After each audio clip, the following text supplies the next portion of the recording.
On today's show, I'm so excited to bring this band on. Hailing from San Pedro, California, their funky beats and great melodies will get stuck in your head, but in the best way. They are so fun to listen and watch, and their energy is truly unmatched. Last year, they released What's the Worst That Could Happen during a year that's what we were thinking. Welcome to the show, Wolf and Andrew. Hey. Heyo. Thank you for having us. Just to kind of open the conversation, oh my god, sorry, you're gonna hear my dog bark for a second. Oh, you'll probably hear my dogs barking too. They like have to talk to everybody in the neighborhood all the time. Our dogs are talking to each other. Probably. That's what it is. They're helping us with that, for sure. Yeah. What's the first thing you guys listened to today? Oh, today? What did you do? You were in the car.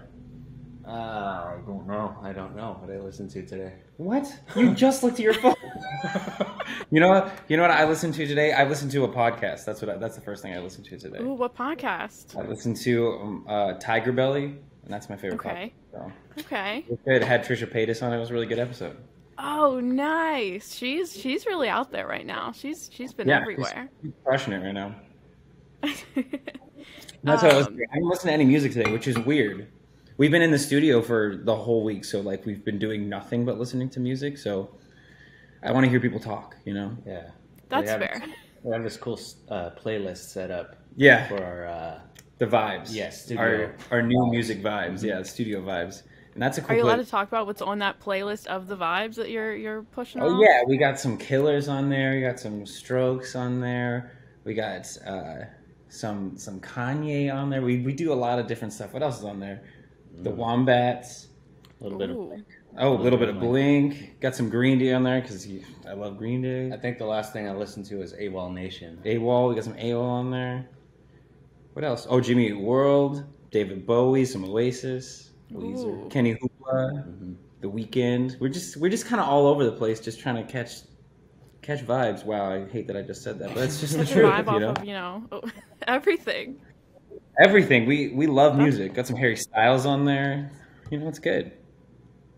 Listen, those are all good things, and I am very excited to hear, whenever all of that stuff comes out. You're like, wow, this sounds just like Kanye and Harry Styles. Thank God, that's all I've wanted is a mix of Kanye and Harry. So I kind of want to talk about. It's very common knowledge that you guys met at Wolf's parents' ballet studio, correct? I think a lot of people know that. I don't want to ask you that 100th question, but I'm curious of what kind of stuff you guys grew up on, music-wise. For me, I know I love to talk about how my dad listened to Led Zeppelin and all of that type of stuff, Pink Floyd. My mom was very much Motown. So I'm always curious what you guys kind of, grew up on. Take away first. For me, it was like the Beatles, Elton John, the Temptations, some ska bands like Five Iron Frenzy, the Supertones.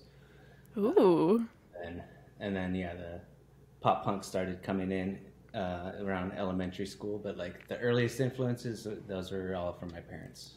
Yeah, when I think back on when I was a kid, my grandfather was always playing Ray Charles and Johnny Cash in the house, but my mom was in like a punk band when she was younger in the 80s and stuff, and so like we were always listening to like punk stuff, and my dad was super into rock and roll, like Led Zeppelin and Jimi Hendrix and Elton John and all that stuff, but he also really liked Metallica. That was like the first band that I really like jumped on, which is very weird because we don't sound anything like Metallica. It's so aggressive compared to what we are and who we are. But I mean bands like that, and then as I got older, and when I met Andrew, he and his brother introduced me all this like the pop punk stuff that they were really into, and then I fell in love with Green Day, and that's like my favorite band ever. Oh, Blondie. My mom loves Blondie. I love Blondie. So yeah, eclectic. Oh, my dad also loves Earth, Wind, and Fire. Yeah, so my favorite song of all time is September. Like, Great song. Everybody in my life is like, they hear that song come on anywhere, at the bar, at like wherever we are, and they all just stare at me because they know I'm going to go buck wild. Oh yeah, you gotta go. Comes on. I feel like that song has one of the best singability rates. Like anytime that song comes on, everybody, old, young, whatever, is going to go, everybody's going to do it. Absolutely. I mean, I personally think it's better than like Sweet Caroline. It's kind of tied at Mr. Brightside though. Like that's where I might give it up, but So how has the music scene in San Pedro kind of groomed you guys to where you are? Because obviously it's outside of LA, it's a little far, but like it's a little close enough. I mean, I don't know how big California is, so like that's from what I understand, it's like far enough away, but you're close enough. How has that kind of like helped you guys evolve?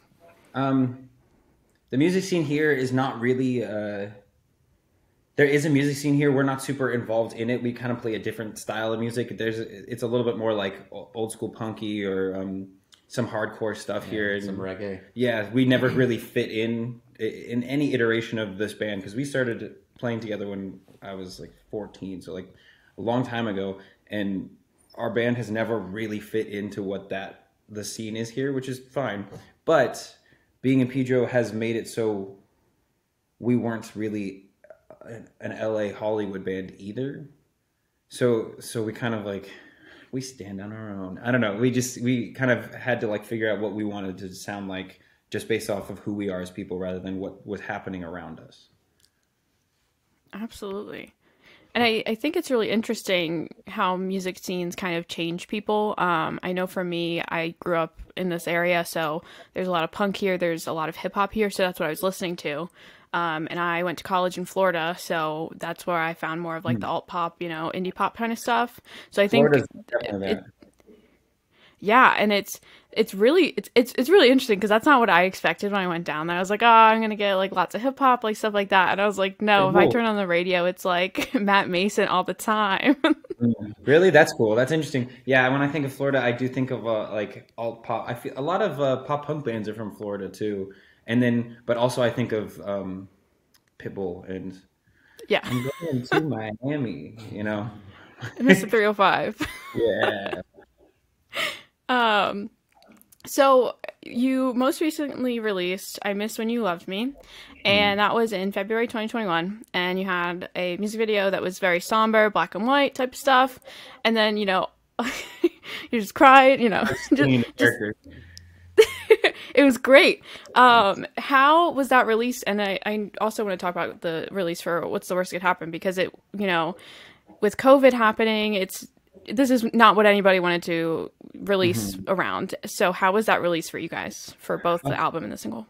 So I Miss When You Loved Me. That song was actually written in 2019, and it was like after a breakup that I had, and I was really in my feels, and I just really I love ballads, and we never put out ballads. We hadn't at that point. And then but we kind of held on to it. We recorded it in early 2020, and we were like, we're just going to have this and decide when to put it out, when it feels like the right time. And then we released a song called After Party last year. And that was like the first song that we released last year. And we filmed a music video for it. And on the same day, we filmed the I Miss When You Loved Me music video as well. So we did two completely opposite vibes. The After Party is fun, and we had frosted tips, and it was all 90s. We did a dance, and then later that day I had the frosted tips and I put my hat on, and then Andrew was like, when you watch that watch the Miss When You Love Me video, you're gonna laugh because you have frosted tips underneath that hat. And I was like, yeah, I did have frosted tips underneath that, but you should have left him out. I'm all sad, but I still have the spiky boy band here. So we filmed that, and we were just we filmed both of those, and we knew that we were releasing After Party. We didn't know when we were going to release I Miss When You Loved Me. It just when it felt right kind of thing. So we fast forward literally a year later. We filmed that in February of last year. And a year later, finally, we get to release it. Everybody that was involved with it was like, when are you going to release that video? Come on. And I was like, yeah, they don't know. Nobody knows that video exists. Just wait. Just wait. And then I wanted to release it. I thought February was a good time because love is in the air, but I just really wanted to put a damper on everybody's mood. It's Valentine's Day. And I was just like, you know what? I'm here to make everyone sad for Valentine's Day. So, the release was really cool. It was actually the biggest first week release we've had. And that's mostly because to come back to What's the Worst That Could Happen that you mentioned, we released that in October last year, and that's done really well. We've really been working those songs, and people are really relating to it. So I was curious to see like if people would like that. We just wanted to, throw a wrench in the whole thing and like, here's a ballad. I know you're really into this like bouncy, fun shoulder song that we have, but here's a ballad, and everybody really seemed to gravitate towards it, which was pretty cool. Absolutely. I mean, I think it was great. Not that my opinion matters, but like I think it was great. No, your opinion does matter, though. I mean, we make music for ourselves and for people that can relate to it. So your opinion matters more than most people's opinion, you know?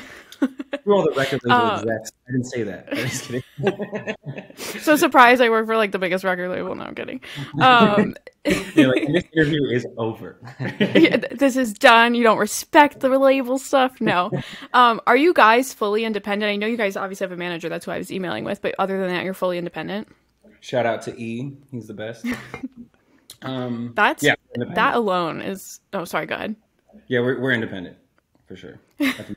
I have so much respect. I think almost all of the bands I've interviewed for so far have been independent, and I don't know how you guys do it. I freak out when like the littlest things happen on like this stupid podcast, and I'm just like, and you guys are dealing with music, you're dealing with visuals, and first of all, the level of production that you guys have for all your music videos is incredible, and the fact that you guys put in that much effort into them is amazing alone. Not a lot of people care about music videos anymore, and I do.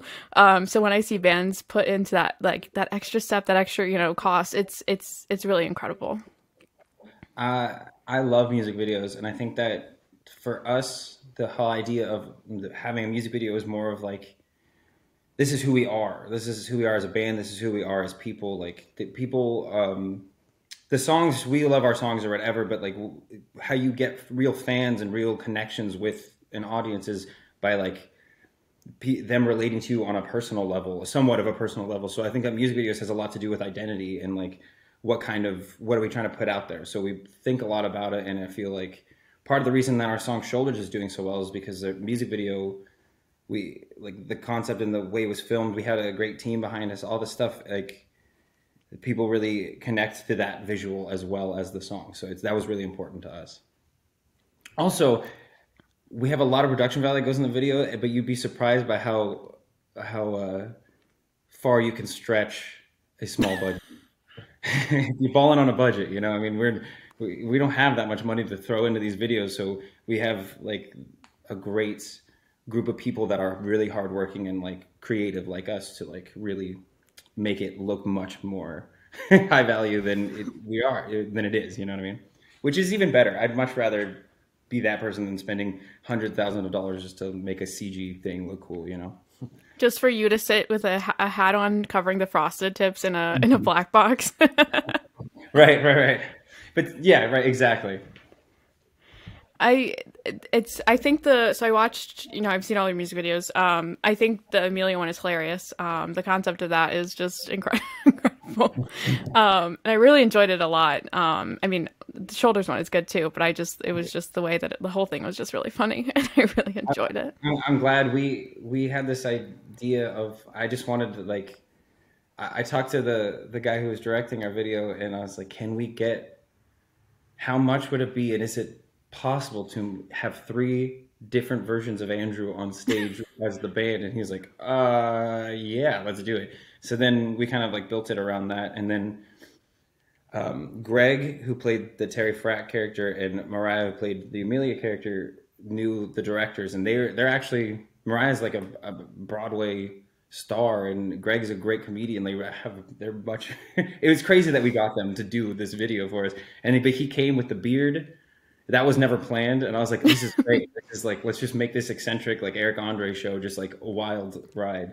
And it turned out really fun, and I'm really stoked about it. Absolutely. So I want to get more into the release of What's the Worst That Could Happen. So the album itself, if I'm not mistaken, is told in a linear story, correct? Mm-hmm.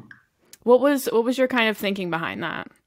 When writing the songs, I didn't have that in mind or anything in the different writing sessions, but like once those particular songs were written, I was like, oh, this tells the story of how I personally was feeling in different stages of a breakup, and like of a new enlightened wolf.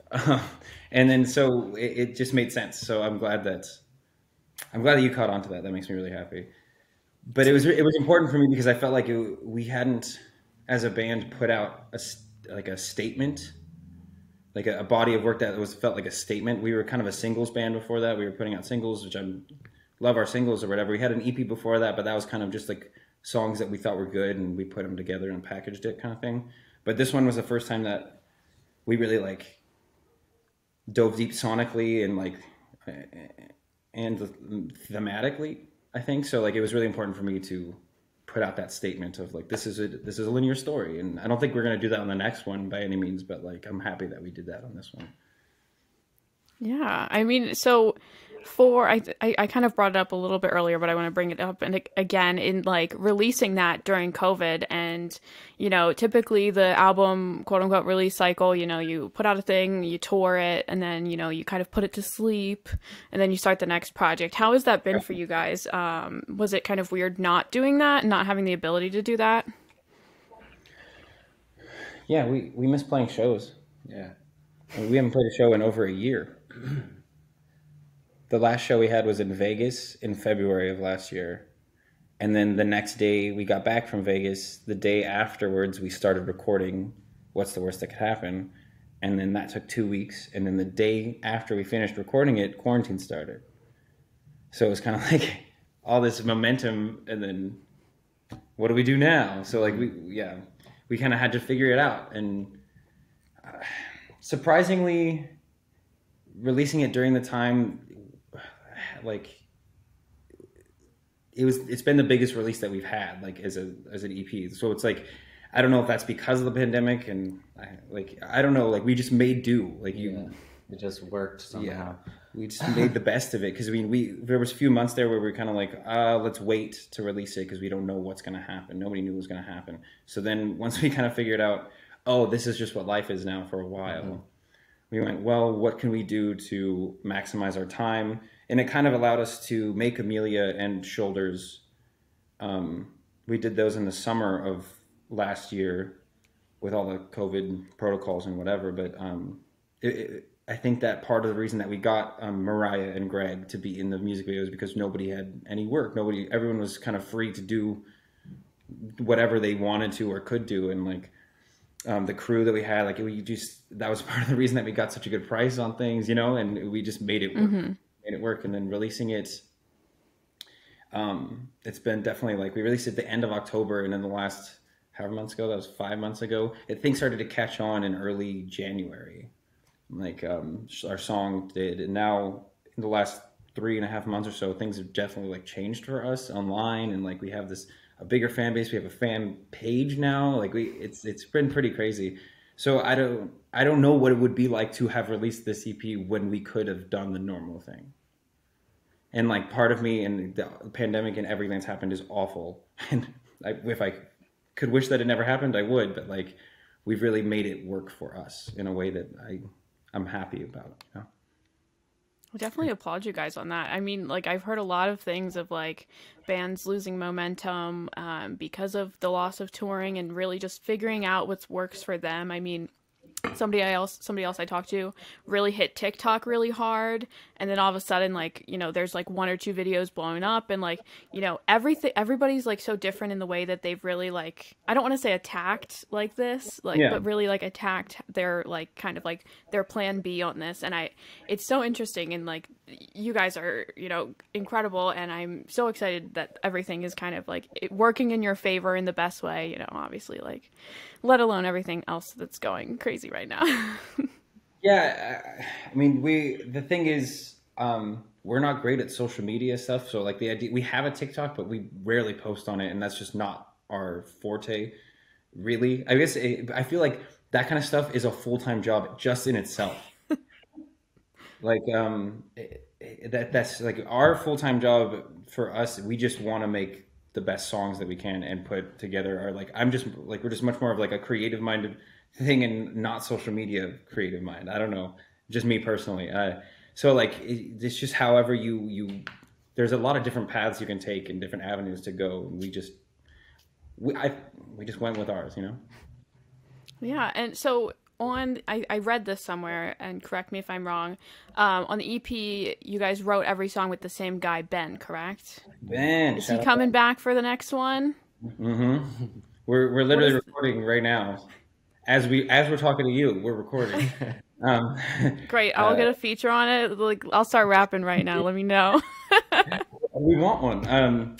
This is actually our only day off from the studio. We started recording.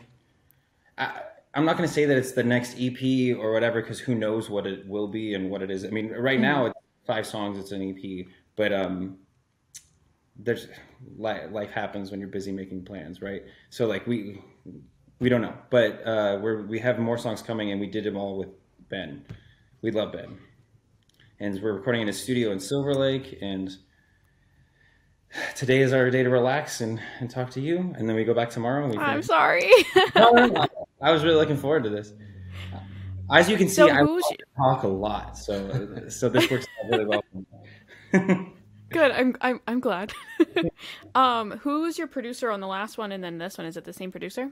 Ben did it all. Ben's a producer too. And yeah, we write songs with Ben, and he produces them. Wow. On the last two. Wow. It's cool. It is really cool. I met Ben in 2019, and then we just kind of hit it off musically. I've written with a lot of people. We've both written with a lot of people, and like some great people. We got some great songs from it and all that stuff. But like something about the synergy between the two of us and Ben really worked out. And why fix it if it's not broke? You know. Right. Is there a producer? I mean, mad respects for Ben, but is there a producer you guys would dream to work with? Rick Rubin, which is okay. He's made some of the best. I mean, he was OG Beastie Boys. He did stuff for Adele. He just did the new Strokes album, which is amazing. And I don't know. Andrew, do you have a producer you want to work with ever in your dreams? I'll say Ricky Reed. Ooh, Ricky Reed's a good one. Okay. He's great. Okay. A really good musician and songwriter as well. I feel like it helps a lot having Ben produce our stuff, because he's also just an infinitely better musician than I am. Like, I know how to play my stuff, but he's like classically trained pianist, guitar player, and I'm like, so he's thinking in ways that I'm not thinking. I'm good at lyrics and melody. Like, we have like our thing going, but like he brings a whole nother level to it. So it's cool to have somebody that's good at that as well. And he's also very patient. Yeah. And we need patience. That's the thing. I'm waiting for him to snap. I know. Just like, dude, I don't want to change it. He doesn't. He never snaps. Being in the studio with him is so nice and relaxing, but like, I'm intense. Andrew can attest to that. I'm always intense, and Andrew can be intense too, but he's never. He's just very like, yeah, we can try it. Let's try it. And then he'll go, I don't think that worked. Like, but what about this? But thanks for that. But he'll like, he just makes you feel good about your bad ideas. It's great. Those are the best people, man. I don't know. I'm a very like impatient person, so like I can't imagine being that like laid back. Me too. That's so funny. Ben is very good at putting all these different layers together to make one song that sounds amazing. Because like if we just did guitar, bass, and drums, like it would sound very empty. Like we don't realize that how many different sounds we're listening to in a song. I was talking to our friend who doesn't know anything about music in terms of like how it's made or anything. Likes music, everybody likes music, but I was like, the thing about production is like we write the songs on acoustic guitar and vocals. Like that's how we write. It's like from start to finish. That's what it is. And then you go in the studio or you demo it or whatever it is. It builds into the whole world. You have to create an entire world around a melody and a lyric, right? And nobody, unless you're doing it, nobody realizes like what that really entails and why they even like a song that they love. Because it's like, it's a world that they're living in for 3.5 minutes or however long, you know? And it's hard to do. It's really hard to be a producer. And we've worked with a couple great ones. Ben's great. Our older songs were all produced by Courtney Ballard, who's also great. And they're very different styles. But like I like production, but I don't think I could be that good of a producer. They know what they're doing. What's the progress right now on the album? Are you allowed to talk about that? Yeah, we're independent. We can talk about whatever we want. Well, are you allowed to tell me? Yeah. I mean, we don't know when at all when it'll be released or anything like that. But right now, we finished all the drums. Andrew, Okay. rushed on the drums that you Killing it. stuck with, and we've kind of instrumentally, like sonically, finished 3 of the songs, 3 of the 5. We do vocals last, but we're pretty much done with 3 of the songs musically. Wow. And it's so good. It's so good. I was like, play it now. Like, let's get it out right now. We Just do a surprise drop. Yeah, we're not a conceited group of people, but we are aware of how hard we've worked on these songs and how good we think they are. So like, we're just proud of ourselves.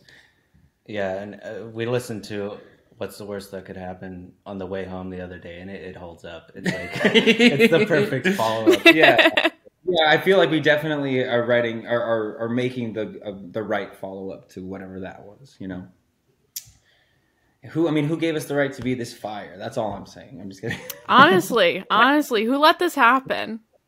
I don't know. Throw him back to ballet school. Come on, calm down. You guys can't be that good. Oh my God. I'd be so bad at ballet now if I tried. I'm so not flexible anymore. Oh. We haven't danced for a while. So you mentioned. Sorry, I cut you off. There's like a. No. I was just rambling. Things I do very well, so I understand that. You mentioned earlier the Instagram fan pages, so I want to talk a little bit about that. So I know the girl who runs the Creatures page. Yeah. She's the one who put me on to your guys' music. Awesome. She's put like everybody I know around me and her onto you guys' music, which is incredible. And I'm just curious, kind of, because you guys have another one too, which is the Iconic Moments. And first of all, I don't know who runs that, but if I were you guys and I saw all those pictures of me from like a young small bean Allie, like I'd be like, no. No, I don't know who runs it either, but they're living their best life right now. It was their birthday, I think, and they're like on a yacht and they're getting cars. They're like having the best time. Or she says something about how she's with her family and her boyfriend. She's having a good life. I don't know who that is at all, so I'm happy for her. Where are those pictures coming from? I also don't know where the picture's coming from. On Facebook, maybe. Yeah. It's just deep diving on our old socials. It's so funny. And I look at it and I'm like, wow, I forgot that we even took that picture. And I'm like, what else is out there? I think when we recorded the last EP, I made it a point to delete the worst of the worst pictures. Yeah. So if she finds those, I'm scared. I would be, I'd be freaked out. I think that I'm fine with all the like old pictures. I mean, it's really cool. It's pretty crazy. The Creatures page has the best artwork. Like they're just finding. She is just crushing it. She's also very good at social media in a way that we are not. So it's cool that somebody likes us enough and cares about the music enough to like help us out in that kind of a way, you know. And it's crazy. You can see how much it actually moves the needle for us. Like she did she put together a video that was awesome for my birthday last month. That was to our song "It's Only Love," which is not a single, mm-hmm. and she put it up, and then that it like boosted our plays on that song like a considerable amount, and I was like, wow, that's pretty awesome. So they're working hard. We're working hard. It feels like a good community now, and that was something that I didn't necessarily see happening during the pandemic because we're not able to play. Because I mean, we make fans and we get people to like us mostly from shows. We're playing shows all the time, so it's also very validating about like we felt really strongly about those songs that we're putting out. Like it was kind of different for us, or like our older stuff, and we were like, this feels more authentic to who we are. And then all of a sudden, it is, you know, and people are gravitating towards it and making fan clubs for us, and that's so cool. It's crazy. I've always been a big proponent of like fans will make you or break you no matter who you are, and you can see that in so many other bands. Like 21 Pilots obviously has like the Skeleton Clique, and then like I was a big One Direction fan, and like I was on every Tumblr page and like pushing them. I'm like, what is my like 150 following on Tumblr gonna do? But like I was doing it. So it's like no, go ahead. I was just say it's all word of mouth like that, or digitally now, you know. I don't know. I just think it's so crazy. It's so crazy to me. It's wild. I mean, I didn't see it coming. You know, like that's not what we are.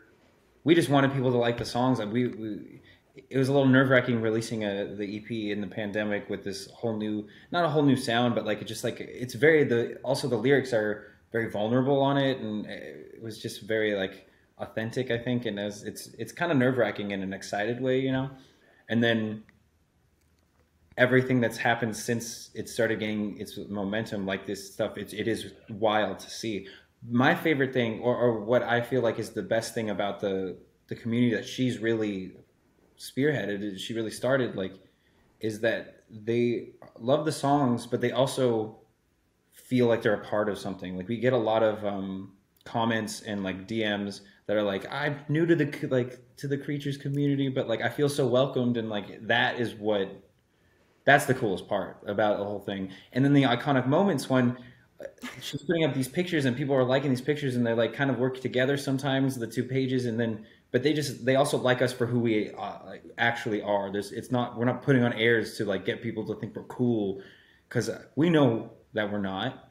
Just kidding, but you know, like we are who we are, and I think that the thing that makes or breaks bands in general is like obviously great music, but do their fans and do the community that they create actually like them as people, and they're not the characters that they're playing, you know what I mean? So it's cool to see those like goofy pictures of, there was a picture on that kind of moments thing where Andrew had a horse thing on, and he had this like thing on his head, and he was like lifting weights, and it's hilarious. I remember that day, but that's who we are as people all the time. And so the fact that people are like see themselves in us, or like want to like have this idea of like hanging out with us would be fun, whatever people are thinking, that's my favorite part. And they're also talking to each other, which is really cool. The community is awesome. And also the name. It's crazy. The fan club name, we lucked out. That's so cool. Like, and I remember talking to our manager about it, and he was like, that fan club, you guys have a cool fan club name now. Because it's kind of like the fans make it. We're not here to say, we're going to call you this, you know? And he's like, he's like, I've seen a lot of bands have the worst fan club names, and you can't really do anything about it, but you guys lucked out. I was like, yeah, that is the coolest name. Yeah, it's the whole thing is just so crazy to me, and I like, congrats alone for just like being able to accept that community, and you guys are really embracing it. And like a lot of artists, like you never know how they're going to react to something like that. They could just be like point blank, like I never saw it. And I think it's great. Like I think you mentioned like they like you for you, and I think that alone is that you guys are real, and you're not, there's no personas. It's not just bucket hats and and caps covering spiky frosted tips, but it's just incredible. The thing is that, I mean, I never saw getting a fan page this early in our growth, as like, because I mean, we've been doing this for a long time. We've been in a like few different bands, different styles, whatever, since we were younger, and then. But like our following has grown exponentially over the last few months, but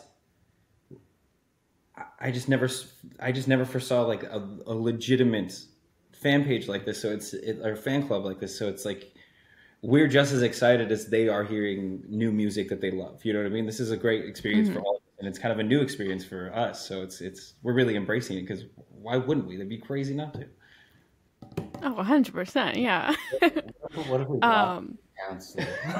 We're just like, oh, this is weird. Block? No. Just block report. It's like, whoa, where'd you find this picture? Block? No, of course not. Like, we're not we're just excited that people are excited about what we're doing. So now there's pressure, though. and we feel really good about the next songs, but there's a lot more eyes and ears on our next release. So it's like, oh, okay, it better be good, but it is. Okay. All right. It's good. It's gonna be good. You don't have to convince me. I believe it. I'm excited for it. And every time I have a band on here, I talk about how I found them through word of mouth for you guys. And I Spotify right now has been such a, big proponent of pushing artists just through various different playlists and stuff like that. Have you guys had any experience pushing that kind of like playlist button and just like, kind of grinding to get on playlists? Like, how has that been for you guys? Whoa.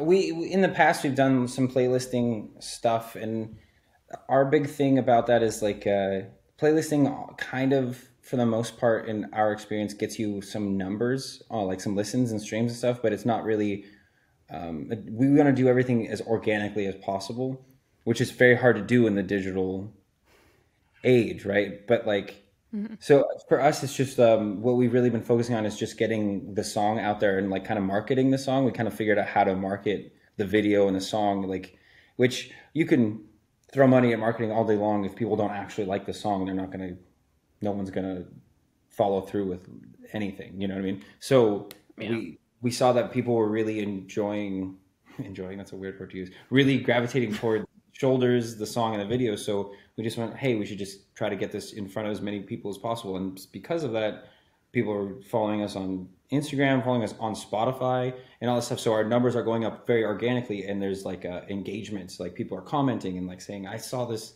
song, I saw this as an ad on Instagram, best ad I've ever seen, like stoked about this, like our video's growing, all that stuff. So to us, it's all about getting organic people, because we don't want people to just listen to the song passively and forget about it, which I'm sure some people do, obviously, but we want to make the connection, right? Spotify's been cool in the last like few weeks. Actually, we've been getting a lot of comments and DMs about how Spotify has been suggesting our song to people, putting it on their like Discover Weeklies and stuff like that. So like, it's just momentum. We're very okay with this grassroots momentum, and rather than like overnight stuff, which is not exactly overnight, but like we really feel like what's happening now is a very grassroots kind of thing. So we're creating the community, and people are telling other people because they love this song, not because Spotify told them to like it. You know what I mean? It's a little bit of both. We want to do both. So thinking in a very optimist thing, we're thinking about touring. We're not thinking about being stuck in our houses. Where do you guys want to go, and who do you want to be with on your next tour? I want to be with Andrew. Okay. Yeah. I would hope so. I don't know. The idea of touring sounds so fun because I've been sitting in my house all day. Yeah, that's what I live for. I want to live on the road. Just yeah, we don't want to be in the house. Do the whole nation. I want to go to. I mean, I don't know where. I mean, I will go anywhere. I'll go anywhere. We actually have we have a lot of fans in Russia right now, which right now is probably not the best time to go to Russia, but I would love to do that. I feel like leaving the country is going to be different for quite a while. Yeah. So, but I think also, besides the whole U.S. nation, that's kind of like our home, right? But I'd love to go. People in like Mexico are really liking our music as well. I'd love to go down to Mexico. As far as who we want to tour with, I would love to tour with anybody that wants to tour with us. I mean, it'd be cool to do like a tour with like the Wombats. I love the Wombats. I feel like their fans would like us a lot. That would make sense in my head. I think AJR is a good fit. AJR would be cool to tour with. Oh yeah. And then you have the dream tours of like, I would love to open for Green Day or Blink. Hell yeah. Or the Killers. We're friends with some of the guys in American Authors, and we've kind of like just talked about maybe doing that. Hopefully that comes through. Like that would be amazing. Just anybody that is willing to tour with us, we're there. We'll open for anybody. I'll open for anybody. All right, so my comedy tour, we're bringing the Habits. Let's do it. Kind of weird, but let's do it. I want to open for Dave Chappelle. Let's open for Dave Chappelle. Yeah, Eric Andre. Oh, I would love that. I love Eric Bill Andre. Burr. I dream of the day I can go to a concert again. I've been making the constant joke that, you know, I would go see the Wiggles right now, and I'd literally like open up a pit at the Wiggles show. Like, I do not care. Fruit salad, yummy yummy's a banger, dude. Come on. I know. Let me like open up the pit. Like, let's go. Fruit salad, yummy yummy. Just like throwing. Also, I would love to tour with Lorde. That would be so cool. That'd be so weird and random. I would love that. Is she alive right now? We don't even know. Where is this great woman? No. Where's the next album? That's good. So do you guys want to play a quick game of quick picks where I make you make quick picks on songs? You have to be patient with us though, like Ben is. Oh, shit. Okay. We're Can bad at quick do. things. I guess. Go for it. Some like subtle quick. Okay. So I've already picked mine because I'm very indecisive and I am afraid to put myself in the spot like this. So I'm just gonna make you guys do it. Okay. All right. Let's do it. So the first song is you're in middle school, you're at a middle school dance, and your favorite song comes on, and you're freaking the freak out what song it's playing. I picked Crazy Frog. Okay. Is it our favorite song to dance to at a middle school dance, or just in general? What you're freaking out about. You're like, oh, I gotta get on the dance floor on this one. When I was in middle school, Low by Flow Rider was the dance song. That one or Soldier Boy. We gotta get out there. Yeah. We gotta get out there. I don't know. Quick picks. I'm Not Okay came out. Oh, that would be from ICAM, so yeah. I never went to middle school dance. I didn't want to. But, I loved dancing, so yeah, I think I noticed that song pretty early on. I will say that we did go to the emo night thing one time, and they did. Anytime they played "I'm Not Okay," everyone went crazy for it. Yeah. So I went to emo night for my birthday, like because my birthday's in February. It was like right before the pandemic hit. Nice. Oh my god! Listen. That's where it's at. emo night's great. We That's went once. It was cool. I went twice. Once with you guys. I met you know Good Charlotte. Mm-hmm. The band. I met our manager. Like used to work with them, and we used to work with them. But this was before we knew them. But I met one of the twins there, and I just stuttered my way through introducing myself. It was so embarrassing. And there's that email, and I was Oh like, my goodness. I'm Wolf. I'm a big fan. It was so bad. Oh my god! So like, fun fact, I live in Maryland, which is like outside of DC. That's why I say I'm from DC. And I was at like a picnic when I was a kid, and their parents were there, and it was like right when I was going through like my like peak emo. Like I was a big Fall Out Boy fan in 3rd grade, I was like, that's their dad. And I was like freaking out, but like obviously I didn't say anything. I'm like, what am I gonna say? You're their dad? Yeah. But it was funny. You gave birth? Well, he didn't give birth. Well. One of my favorite bands. Yeah. Right. So the next one, it's first safe night. Well, we talked about emo night, but it's the first safe night at a club. It's been years. It's obviously safe now. What is the song that's making you get out on the dance floor now? I picked "Levitatin" by Dua Lipa and the Baby. Great time. Oh, what's like a current song that's gonna get us? Yeah. Get us there.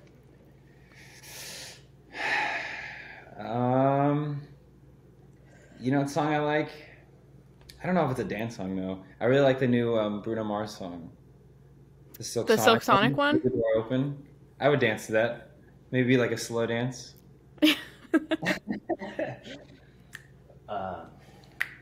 Andrew's like the new Offspring album. Maybe Humble. Humble, yeah, that would be good. Ooh, that would be a fun one. Or anything by Megan Thee Stallion. I'll get it. Yeah. You're gonna laugh at my next answer. Okay. You're on the way home from a date. You're in the car with the person, and the date went absolutely terribly, and you have the aux. What's the first song you played? And I picked "Cash Shit" by Meg Thee Stallion and DaBaby. Is it you're leaving the date, or she's? Mm-hmm. Okay, you're leaving the date. It went terribly. You have to pick that first song to cut the silence. I'm going to choose 92 Explorer by Post Malone.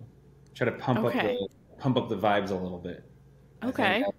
I think I'd probably throw on "Take Off Your Pants and Jacket" album. The whole Blink album. Listen to Blink all the way home. Feel better. And just like turn it all the way up, so just like drown any silence there even possibly could be. Yeah. You got to just change the mood up, and yeah, it's been so long since I've been on a date. I don't even know what that's like. I'm just like I was like writing this, and I was like, I don't remember the last time I was in the car with the person, but if I was, let it be known, Meg the Stallion. No, I love Meg the Stallion. Well, thank you guys for playing. What? Oh my god, I cut you off. The delay is terrible. Thank you for having me. Thank you for playing. I do have one more question. So musicians have the ability to leave their mark on the world with their platforms, whether it's smaller or larger. What mark do you want to make as a band? That's a good question. There's so many things. I mean, especially in this day and age, there's a lot of social justice going on, and it's great. So how do I choose? How do you choose between what's a more important social issue or whatever? I mean, just in terms of music, I think that our main thing is, it goes back to what I was saying about the fan page and how they like us for us. It's like, just be yourself and live your, as cheesy it is, live your truth of, like, you know what I mean?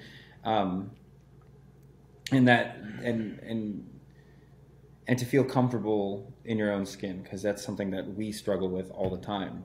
And through music is the only way we really feel like we found a place, you know? So if we can help facilitate that in others. And being human is hard. I think people forget that the human experience is good and bad and great and awful, and mistakes are made and you learn from them and good things happen, you know? And so just to really embrace the whole human experience, and we try to do that in our songs. Yeah, not letting childhood dictate who you are and who you will be in the future. And if you need some therapy, go get some therapy. Yeah, nothing wrong with that. We get therapy. Everybody's got their own set of things going on, and it's all relative. It's all severe in relativity to everybody else. You know what I mean? So figure out how to be your best, be the best you want to be. And that's it. And that's the mic drop. That is... Andrew, do you want to add anything? Well, I mean, as far as our music, I think it took us a long time before we can just be okay with making the music we think is good, because we were always thinking, like, what's gonna be huge on the radio, or like what's something that could go viral and stuff. Like, so just make things that you think are good. Do it for you. Don't do it for anybody else. Because you're just wasting your time if you're just trying to please everybody.